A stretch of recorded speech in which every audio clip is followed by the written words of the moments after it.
Welcome to the Wolfchase Toyota Insider, the Memphis Tiger Network. I'm Jeff Private alongside Kevin Robinson. And Coach, cross-country season continues to go really well for your teams.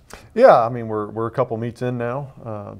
Things have gone pretty well so far for us. You know, this past weekend we raced at Austin Peay. It's the first time we've taken our teams to this specific meet, and it was a challenging course, interesting.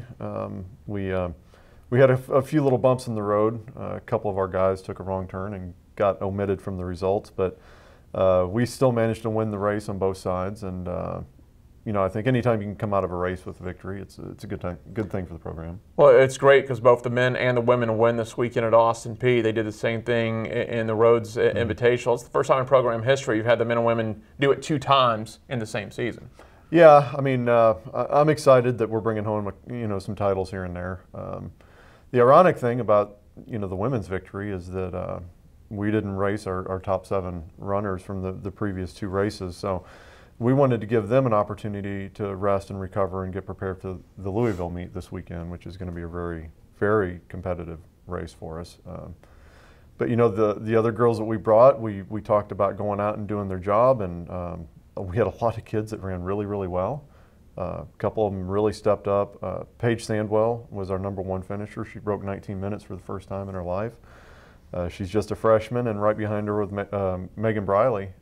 So now we've, you know, the top 9 have somewhat been solidified. Not that there's not room for the competitive atmosphere, but you know, we've established now at least a solid top 9, and then a group of girls right behind them that are battling to move into that position. So it's a good thing because we've got a lot of kids that are really competitive, but at the same time, it's a close-knit group, you know, and there's, you know, it's just a good atmosphere, and it feels like, you know, brothers and sisters, you might fight and argue a little bit here and there, but when push comes to shove, we're all on the same page, and we're fighting for a common goal, and that's what it's all about. And usually when you're talking about keeping that friendly competition and pushing each other, you're talking about maybe, well, that's within the men's group or the women's group, but now that they're both running so well, there's a little friendly competition, I imagine, between the women's cross-country and the men's cross-country team. Yeah, I mean, there's always bragging rights. Yeah. You know, that's one of the unique things about coaching both genders. You know, our men's team and our women's team compete against each other. So there are some bragging rights. There are some, hey, we're going to kick your butt at the conference meet and this and that. But you know, when it's all said and done, it's one family, and we're all in it together. And the kids are doing a great job. They're hungry. They're motivated. They're working hard. We just got to keep them healthy, keep pushing, and see where it goes. Do you ever stoke that fire between the teams, or you just stay out of it and let them kind of go at it? I would never, ever consider putting myself in that kind of situation. Coach, as you move on toward Louisville, you mentioned the women are going to run up to Louisville. This will be the weekend you give the men off. Yeah. Yeah, we've raced the men a few times. The men's team's not as deep. We don't have the same numbers that we have on the women's side, so we've got to be a little bit more careful not to over-race, not to overtrain. So give the guys an opportunity to train through the week, rest up some boo-boos, and then we're taking our top team on the women's side to Louisville.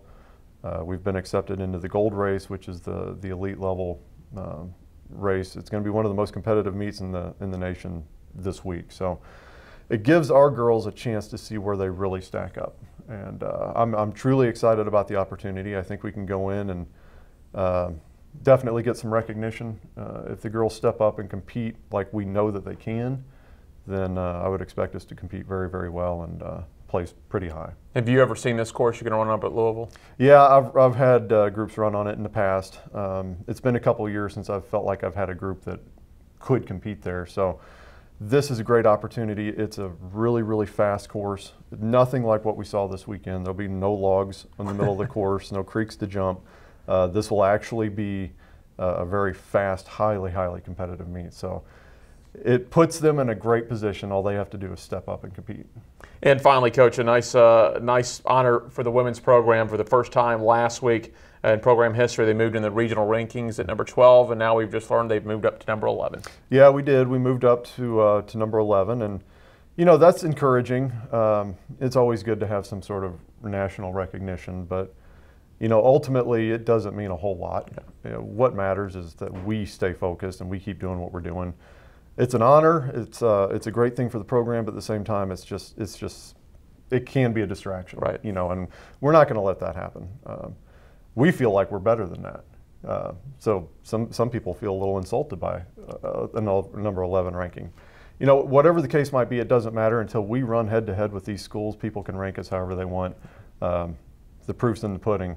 We need to compete, and when we compete, if we step up, we're going to do well. Sounds good. Thanks for your time, Coach. Thank you. That is Kevin Robinson. I'm Jeff Brightwell. This is the Wolfchase Toyota Insider on the Memphis Tiger Network.